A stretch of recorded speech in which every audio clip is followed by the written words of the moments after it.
चेन्नई नगर के सभी सम्माननीय नागरिक बंधुओं, माताओं, बहनों, मैं बहुत आभारी हूं आप सभी का और विशेष रूप से श्री शोभाकांत जी का, प्रदीप भाई का, निरंजन भाई का, मेघानी भाई, इन सब का बहुत आभारी हूं कि इन सब की प्रेरणा से मुझे आपके बीच में एक ऐसे विषय पर बात करने का मौका मिला जिन विषयों पर मैं पहले बात नहीं करता था।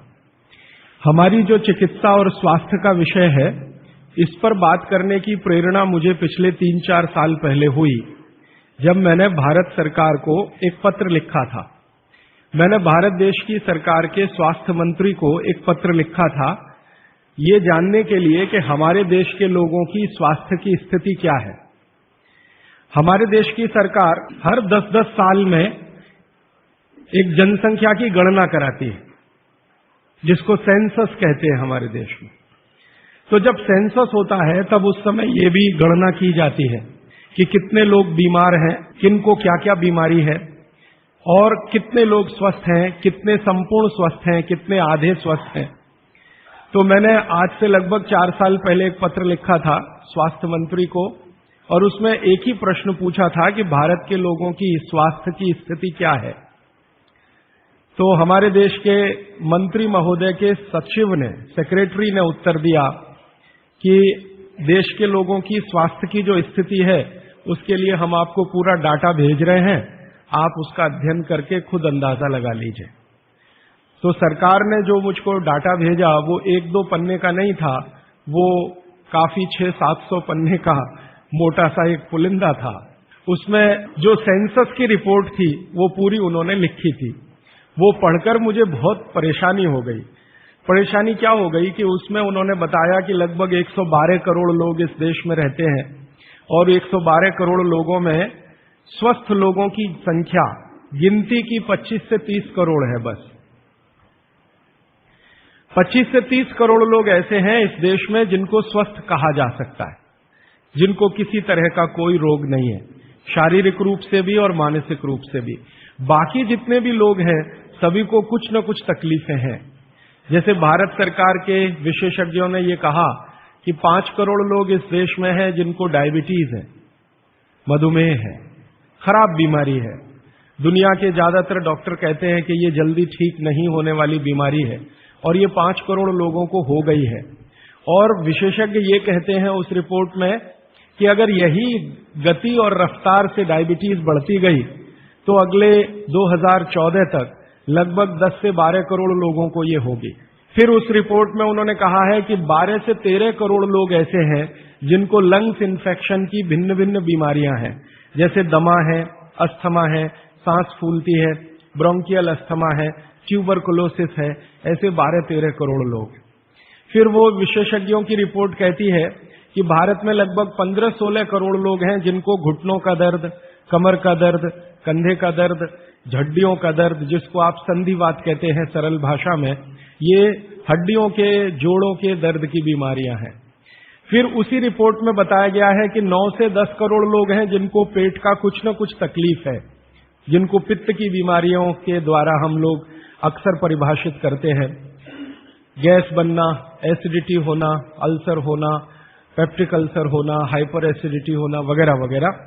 और ये सब मैं पढ़ता गया और एक जगह लिखा हुआ था रिपोर्ट में, बहुत परेशान करने वाली बात, कि 20 से 22 करोड़ लोग हैं जिनको आंखों की कुछ न कुछ बीमारी है। या तो कम दिखता है या बिल्कुल नहीं दिखता, रात में नहीं दिखता, दिन में दिखता है तो रंग का अंतर पता नहीं चलता। हम लोग अंग्रेजी में उनको नाइट ब्लाइंडनेस या कलर ब्लाइंडनेस या ग्लूकोमा जैसी बीमारियों से परिभाषित करते हैं। और ये पढ़ते पढ़ते मैं परेशान होता गया। अंत में रिपोर्ट के आखिरी हिस्से में सरकार की तरफ से ये बताया गया था कि ये सब बीमारियां तो हैं और सरकार इनके लिए क्या क्या प्रयास कर रही है। हर साल केंद्र सरकार का बजट है इन बीमारियों को ठीक करने के लिए, वो करीब 96,000 करोड़ रुपए का है, परोक्ष और प्रत्यक्ष दोनों मिलाकर, डायरेक्ट और इनडायरेक्ट। फिर राज्य सरकारों के अलग अलग बजट हैं। उन्होंने बताया कि जैसे तमिलनाडु की राज्य सरकार का बजट 35,000 करोड़ का है, आंध्र प्रदेश की सरकार का बजट 28,000 करोड़ का है। ऐसे अलग अलग राज्यों की सरकारों का बजट है। केंद्र सरकार का बजट और राज्य सरकार का बजट दोनों मिलाकर औसत मैंने निकाला तो लगभग 1-1.25 लाख करोड़ रुपए का खर्चा है सरकार की तरफ से। फिर ये पूरी रिपोर्ट पढ़ने के बाद और एक हिस्सा है रिपोर्ट का कि भारत की सरकार कहती है कि विभिन्न बीमारियों का इलाज करने के लिए इस देश में जो डॉक्टरों की संख्या है, जो रजिस्टर्ड है, वो 23 लाख है। MBBS, MD, MS, BAMS माने आयुर्वेद के और प्लस BHMS होम्योपैथी के, तीनों विधाओं के, होम्योपैथी, आयुर्वेद और एलोपैथी तीनों मिलाकर सरकार कहती है कि 23 लाख डॉक्टर हैं जो रजिस्टर्ड हैं। अब 23 लाख डॉक्टर और लगभग 70 से 75 करोड़ मरीज या बल्कि 80 करोड़ मरीज, तो मैंने हिसाब निकाला कि एक डॉक्टर कितने लोगों का इलाज कर सकता है। अगर ईमानदारी से कोई डॉक्टर सवेरे से शाम तक, सवेरे 7 बजे से शाम 7 बजे तक क्लिनिक में काम करे तो ज्यादा से ज्यादा 50 लोगों को वो देख सकता है। अब 23 लाख डॉक्टर हैं और 50 का उसमें गुणा कर दो तो बीमारों की संख्या और जिनका इलाज हो पा रहा है उनकी संख्या में जमीन आसमान का अंतर है। फिर मैंने एक दूसरा पत्र लिखा और मैंने स्वास्थ्य मंत्री को यह कहा कि ये डॉक्टरों की संख्या तो पर्याप्त नहीं है बीमारों का इलाज करने के लिए। क्या सरकार की ऐसी कोई योजना है कि डॉक्टरों की संख्या बढ़ाई जाए? तो मंत्री के यहां से पत्र आ गया कि भारत की सरकार और राज्य की सरकारों ने अब तक जितने डॉक्टर्स बनाए हैं, इनको बनाने में करीब 10 लाख करोड़ से ज्यादा का खर्च हो चुका है। अगर ये संख्या हम दुगनी करें तो 20 लाख करोड़ रुपए हमें चाहिए। सरकार के पास इतना धन उपलब्ध नहीं है, इसलिए ये व्यवस्था कैसे आगे बढ़ेगी मालूम नहीं। फिर मैंने भारत सरकार को याद दिलाया कि भारत सरकार ने एक अंतर्राष्ट्रीय समझौता किया हुआ है जिसमें कई देश शामिल हैं और वो समझौते का टाइटल है 2014 तक सभी स्वस्थ। भारत में सन 2014 तक सभी को स्वस्थ हो जाना है, ये सरकार का समझौता है। तो 2014 तक कैसे होने वाला है? मुझे नहीं लगता कि कोई होने की संभावना है और सरकार स्वीकार करती है कि जिस गति से सरकार काम कर रही है, अगर सभी हिंदुस्तानियों को स्वास्थ्य दिया जाए, चिकित्सा दी जाए, तो कम से कम 350 साल लगेंगे। ये कैलकुलेशन मैंने कैसे निकाला? हर साल जितने डॉक्टर इस देश में पढ़कर निकल रहे हैं, एलोपैथी, होम्योपैथी और आयुर्वेद के, और उसमें देश का जो ग्रोथ रेट है 10% वो जोड़कर हर साल उनकी संख्या बढ़ती जाए तो 350 साल में सभी को चिकित्सा और स्वास्थ्य मिल जाएगा।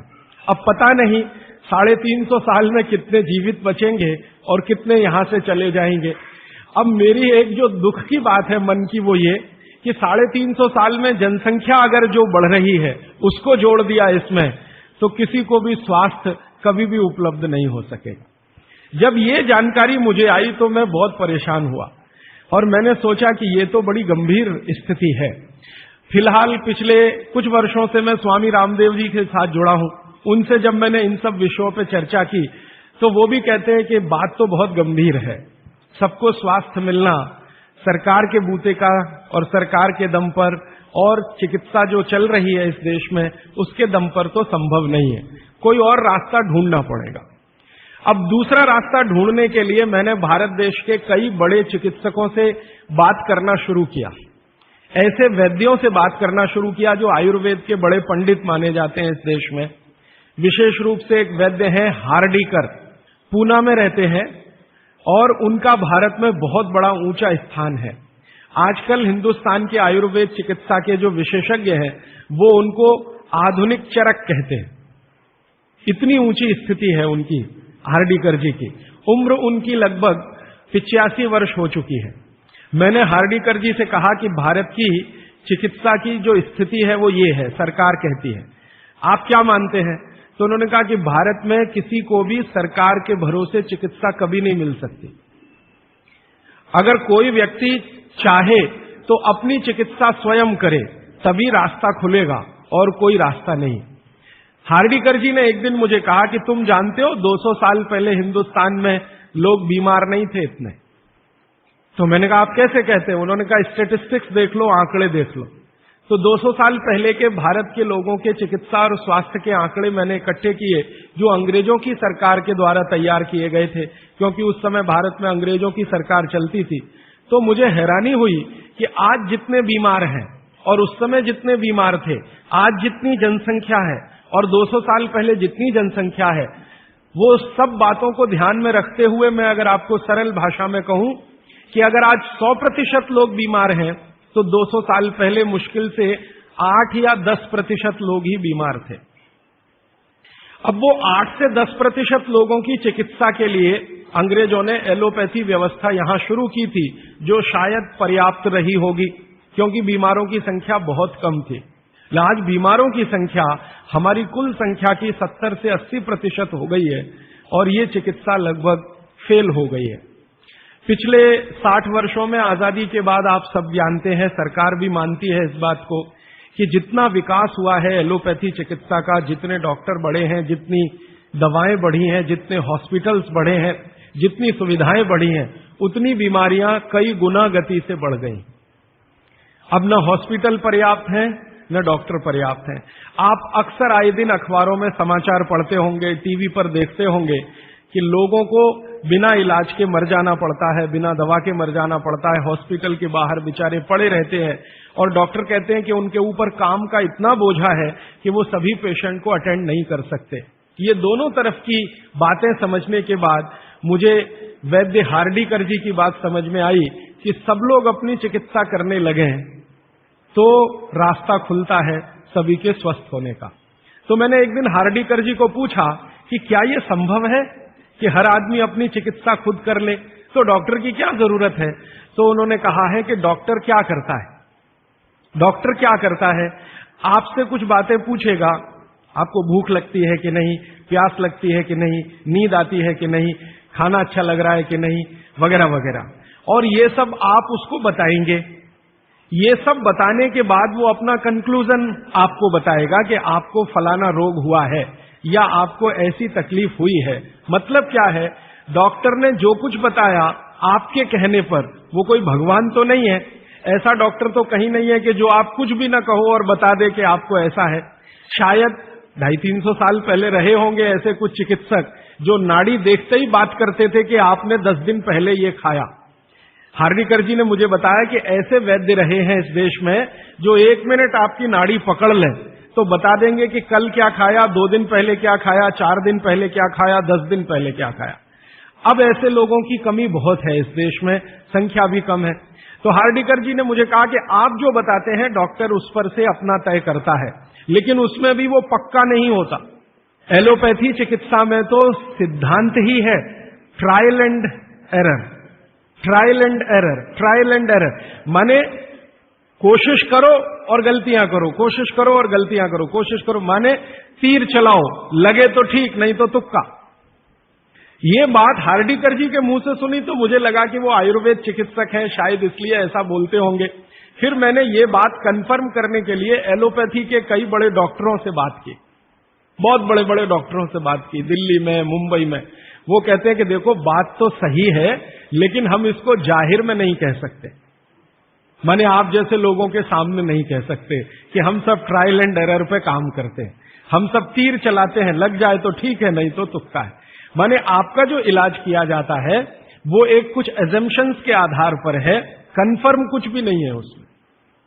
काम कर गया तो ठीक है, नहीं तो आप तो मर ही जाएंगे। डॉक्टर कहेगा मैंने तो बहुत कोशिश की, अब मैं क्या कर सकता हूं, और आप चुपचाप अपने पेशेंट की डेड बॉडी लेके वहां से चले आएंगे। मैं आपको एक बहुत गंभीर बात कहना चाहता हूं। हिंदुस्तान के एलोपैथी चिकित्सा के शीर्षस्थ डॉक्टर जो इस देश में हैं, उनकी एक संस्था है, वो संस्था की एक कॉन्फ्रेंस में मैं चला गया था गलती से। एक डॉक्टर मुझे पकड़ के ले गया था, मेरा जाने का तो कोई अधिकार नहीं था लेकिन डॉक्टर ले गया था। वो कहता था कि तुम सुनना बस बैठ के, हम बात क्या करते हैं, कुछ बोलना नहीं, कुछ कहना नहीं, रिएक्ट नहीं करना, बस सुनना, हम देखो क्या बातें करते हैं। तो उस कॉन्फ्रेंस में 3 दिन में बैठा रहा दिल्ली में। जो बातें होती हैं वो आपको सुना दी जाए तो आप किसी भी एलोपैथी चिकित्सक के पास नहीं जाएंगे। वो बिल्कुल इस तरह से बातें करते हैं जैसे कोई कसाई बकरे को काटने से पहले बात करता है। ऐसी स्थिति इस देश में आ गई है। फिर 3 दिन सुनने के बाद मैं परेशान हो गया, तो मैंने वो डॉक्टर से कहा मैं जाना चाहता हूं। उसने कहा अब तुम समझ गए हम लोग क्या हैं। तो मैंने कहा ये आपने मुझे समझाया क्यों? तो उन्होंने कहा तुम एक काम कर सकते हो जो हम नहीं कर सकते, कि ये बातें दूसरों को समझा दो। ऐसी स्थिति है। उसमें जो सबसे गंभीर बात हुई थी वो मैं आपको एक वाक्य में कहना चाहता हूं। वो ये कहते थे, सभी डॉक्टर एक दूसरे से सहमत होते हुए, कि 250 वर्षों में एलोपैथी चिकित्सा ने एक ही काम किया है, दर्द से लड़ने का, बस, इसके अलावा कुछ नहीं। 250 वर्षों में एलोपैथी चिकित्सा ने एक ही रिसर्च किया है, एक ही काम किया है, एक ही शोध किया है, वो दर्द से लड़ने का, इसके आगे कुछ नहीं है। और ये बात मैं बहुत घंटों घंटों सोचता रहा, तब जाकर मुझे मन में प्रेरणा हुई कि मुझे तो भारत के लोगों को कुछ और बताने की जरूरत है। तब मैंने हार्डीकर जी को पूछा कि अब मेरे समझ में आया, आप बताइए क्या करना चाहिए। तो उनका, देखो, आयुर्वेद एक ऐसी चिकित्सा पद्धति है जिसमें महान महान लोगों ने, चरक ऋषि, सुश्रुत ऋषि, बागभट्ट ऋषि, निघंटु ऋषि, पाराशर ऋषि, ये सब महान महान लोगों ने एक बात कॉमन कही है, और वो ये कही है कि जो व्यक्ति मरीज होता है वो सबसे अच्छा डॉक्टर हो सकता है। इसको आप गंभीरता से मनन करते रहिए। ये बात चरक ने भी कही है, सुश्रुत ने भी कही है, बागभट्ट ने कही है, निघंटु ने कही है, पाराशर ने कही है, कि जो रोगी होता है वो सबसे अच्छा डॉक्टर हो सकता है, क्योंकि उसको अपने दुख और तकलीफ का जितनी गहराई से महसूस हो सकता है वो किसी भी डॉक्टर को नहीं होता। जो अपने दुख तकलीफ को गहराई से महसूस कर सकता है वो चिकित्सा भी कर सकता है, बस उसको कुछ ज्ञान की जरूरत है। और कुछ ज्ञान, ज्यादा नहीं, थोड़ा सा ज्ञान अगर उसके जीवन में है तो वो कहते हैं कि वो हर तरह की बीमारी से लड़ सकता है और दूसरों को मदद कर सकता है। उनके इस वाक्य से मुझे बहुत प्रेरणा हुई कि जो रोगी है वो सबसे अच्छा चिकित्सक हो सकता है। और आयुर्वेद के जितने बड़े पंडित हैं वो भी मानते हैं इस बात को। वो ये कहते हैं कि आयुर्वेद का 85% हिस्सा, ये बात मैं आप सबको बहुत विनम्रता पूर्वक लेकिन गंभीरता से कह रहा हूं, इसको आप कभी भूलिएगा मत। आपके जीवन के स्वास्थ्य और चिकित्सा का 85% हिस्सा इतना सरल और आसान है कि आप स्वयं उसे कर सकते हैं। मात्र 15% हिस्सा ऐसा है जिसमें आपको किसी विशेषज्ञ की मदद की जरूरत पड़ सकती है। मात्र 15%। अगर परसेंटेज में बात किया जाए तो आप जानते हैं 33% पर आदमी पास हो जाता है, और उसके ऊपर सेकंड डिवीजन, थर्ड डिवीजन, और 60 पे तो फर्स्ट डिवीजन होती है, 75% पे तो डिस्टिंक्शन आ जाती है। मैं 85% की बात कर रहा हूं। 85%, 85% चिकित्सा और स्वास्थ्य का हिस्सा ऐसा है जो आप स्वयं अपने जीवन में कर सकते हैं बिना किसी विशेषज्ञ की मदद के। बस 15% हिस्सा है जिसमें किसी विशेषज्ञ की जरूरत है। और आपको मैं एक आगे की बात कहता हूं कि ये जो 15% हिस्सा है आपकी जिंदगी का जिसमें आपको विशेषज्ञ की जरूरत पड़ती है, ये हिस्से में सबसे कम बीमारियां हैं। सबसे कम बीमारियां, माने जहां आपको विशेषज्ञ की आवश्यकता पड़े आपके जीवन में, वो बीमारियों की संख्या सबसे कम है। और जहां विशेषज्ञ की जरूरत नहीं है आपको अपने जीवन में, वो बीमारियां सबसे ज्यादा है। इसका माने कि हम 85% तो डॉक्टर हो ही सकते हैं।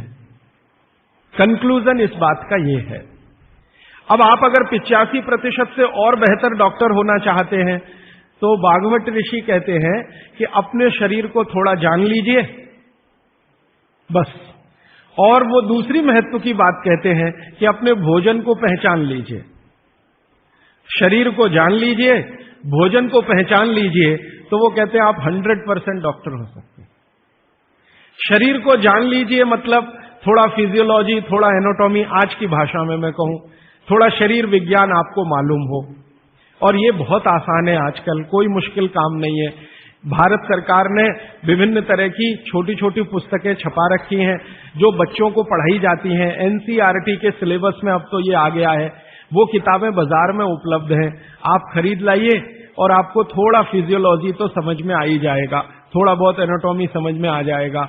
शरीर के क्या क्या अंग है, अंगों के क्या क्या उपांग हैं, हृदय है तो कहाँ है, लीवर है तो कहाँ है, किडनी है तो कहाँ है, लीवर का किडनी से क्या संबंध है, किडनी का हृदय से क्या संबंध है, आपस के उनके इंटर रिलेशनशिप है। अब तो एक चार्ट आता है कैलेंडर जैसा, मेरी आपको विनती है कि खरीद के एक टांग लीजिए अपने घर में, आपको भी मदद करेगा, आपके बच्चों को भी मदद करेगा। तो ये हिस्सा बहुत आसान है, मुश्किल नहीं है।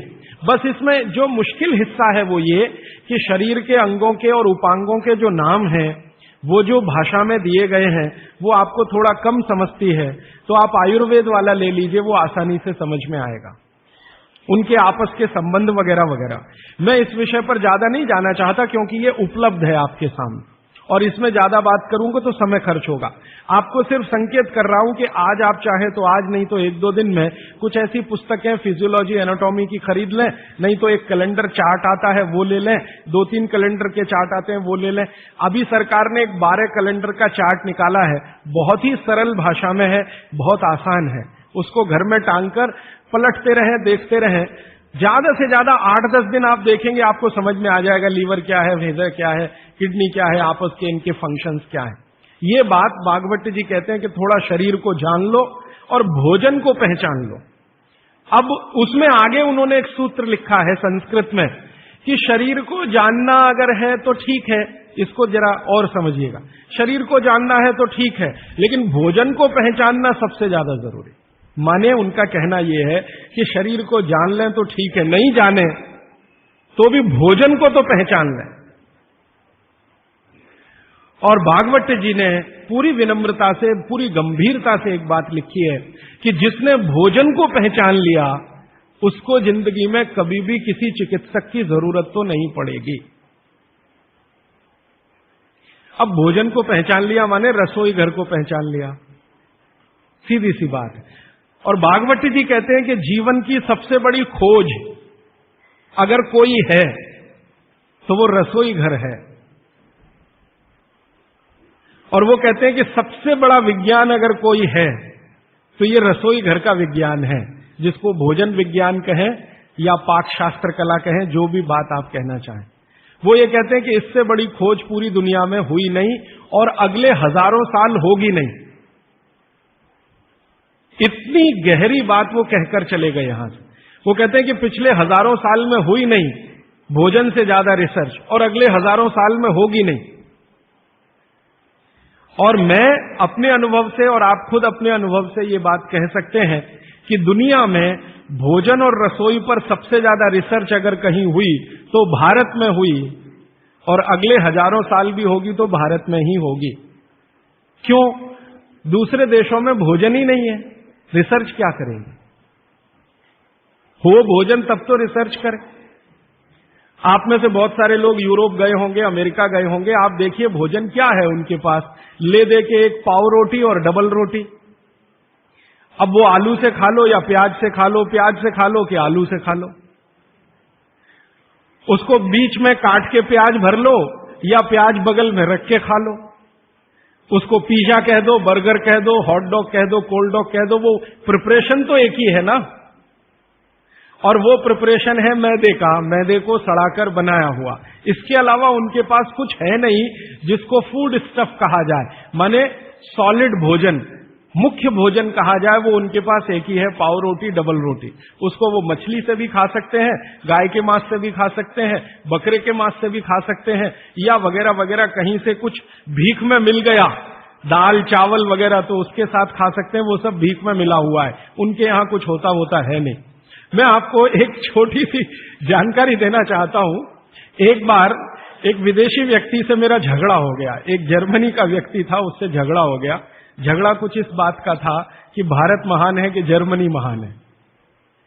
ये जर्मनी के लोगों को आप जानते हैं, थोड़ा शॉविनिज्म बहुत है, खराब शब्द है शॉविनिज्म, लेकिन मैं इस्तेमाल कर रहा हूं। वो कहते हैं हम श्रेष्ठ हैं, दुनिया में हमसे बड़ा कोई नहीं, हम सर्वश्रेष्ठ हैं वगैरह वगैरह। हिटलर भी यही कहता था। तो उसकी महानता की हवा निकालने के लिए मैंने उससे कुछ सवाल कर लिए, तो परेशान हो गया, लेकिन जर्मनी की असलियत सामने आ गई। मैंने उसको पूछा तुम्हारे देश में क्या होता है?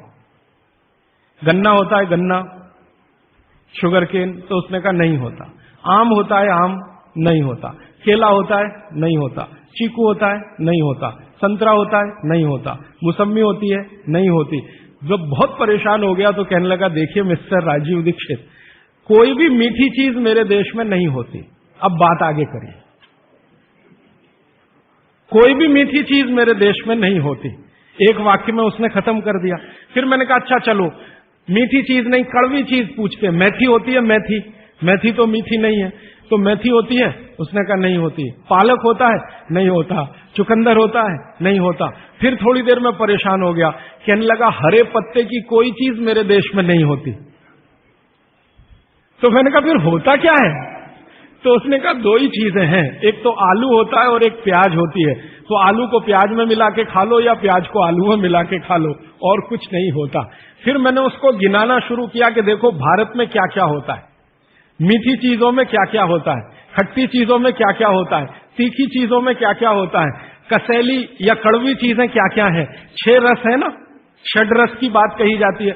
6 रस में मैंने गिनाना शुरू किया तो वो कहता है कि यार इसमें तो एक एनसाइक्लोपीडिया लिख जाएगा। मैंने कहा यस, भारत में इतना ही होता है। और मैंने उसको जब ये कहा कि ये हर गांव में होता है, तब तो वो बहुत परेशान हो गए। मैंने कहा हर गांव में होता है, 7,32,000 गांव है, हर गांव में ये सब होता है। माने किसी गांव को दूसरे पर निर्भर रहने की जरूरत नहीं है, नमक को छोड़कर। तब उसने कहा कि सच में इंडिया इज ग्रेट। ये ग्रेटनेस है अपने देश की। हमको अगर ये समझ में आती है तो भागवत जी की बातें हमको बहुत अच्छे से समझ में आएंगी। मैं भागवत जी के बारे में 1-2 जानकारी और देकर विषय पर आना चाहता हूं, ये भूमिका के रूप में कह रहा हूं। भागवत जी भारत देश के उन महान ऋषियों में गिने जाते हैं जिन्होंने चरक से भी ज्यादा काम किया। ये बात को बहुत ध्यान से आप सुनिएगा, लेकिन मैं विनम्रतापूर्वक कह रहा हूं। अब तक हमने बार बार चरक का नाम सुना है, चरक चरक चरक। भागवत जी चरक के शिष्य थे और चरक ने जितने साल काम किया उससे 1.5 गुना ज्यादा काम भागवत जी का है। चरक जी के जाने के बाद चरक ने जो सूत्र लिखे हैं, जो उनकी खोज है, रिसर्च है, चरक संहिता जो पूरा का पूरा शास्त्र है, उसके एक एक सूत्र को प्रमाणित करने का काम भागवत जी ने किया। प्रमाणित करने का मतलब ऑब्जर्वेशन करना, फिर जैसा रिजल्ट है वैसा ही प्राप्त करना। जैसे चरक ऋषि ने कहा ये खाने से ये होता है, मान लो उन्होंने एक स्टेटमेंट कर दिया कि ये वस्तु खाने से ये होता है। भागवत जी ने उसको प्रमाणित करने में 25 साल लगा दिए, 20 साल लगा दिए, 30 साल लगा दिए, और जब तक देख नहीं लिया तब तक उसको लोगों को कहने लायक नहीं माना। हमारे आयुर्वेद चिकित्सा शास्त्र के जो विशेषज्ञ हैं वो ये मानते हैं कि चरक जो थे महापंडित थे, बहुत ऊंचे स्थान के व्यक्ति थे, लेकिन भागवत जी थे वो साधारण आदमियों के चिकित्सक थे। इसका मतलब क्या है? इसका मतलब यह है कि चरक ने जो बातें बहुत गहराई से और गूढ़ शब्दों में कही हैं, भागवत जी ने उनको बहुत सरल करके साधारण लोगों की समझ में आए वैसा प्रस्तुतिकरण कर दिया है। भागवत जी की ये 2 पुस्तकें अष्टांग हृदयम और अष्टांग संग्रहम पढ़ने के बाद मुझे लगा कि मैंने चरक को पढ़ लिया, सुश्रुत को पढ़ लिया, निघंटु को पढ़ लिया, सबको पढ़ लिया, क्योंकि उन्होंने सबका निचोड़ डाल दिया उसमें। और वो ये कहते हैं कि अब मैंने जो तैयार कर दिया है अष्टांग हृदयम या अष्टांग संग्रहम, ये आम आदमी के लिए है। वो चाहे तो इसका पालन करे और अपने जीवन में मेरी तरह से सुखी और निरोगी रहे। भागवत जी 135 वर्ष तक जिंदा रहे और उनके शिष्य बताते हैं कि उन्होंने इच्छा मृत्यु को धारण किया। माने उनकी इच्छा हो गई थी कि अब बहुत दिन जिंदा रहने से कोई फायदा नहीं है, तो मृत्यु को वरण किया। ऐसे पंडित आदमी, इतनी कमांड अपने शरीर पर। और वो ये कहते हैं जब मृत्यु को जा रहे थे तो उनके शिष्य कह रहे थे कि परेशान हम हो जाएंगे, आप चले जाएंगे। उनका कोई परेशानी नहीं है, ये शरीर छोड़ूंगा दूसरा धारण करूंगा, जैसे तुम शर्ट बदलते हो मैं बदल लूंगा, लेकिन अब मुझे जाना चाहिए, इस शरीर का सीमा हो गया है। ऐसे व्यक्ति जिन्होंने मृत्यु को धारण किया अपनी इच्छा से, उन्होंने जो कुछ अपने जीवन में किया है वो 2 ही पुस्तकों में सारा समाहित है, तीसरी कोई पुस्तक उन्होंने लिखी नहीं। और वही दोनों पुस्तकों में कुल मिलाकर 7,000 सूत्र हैं। 7,000। 2 पुस्तकों में कुल मिलाकर 7,000 सूत्र हैं। सभी सूत्र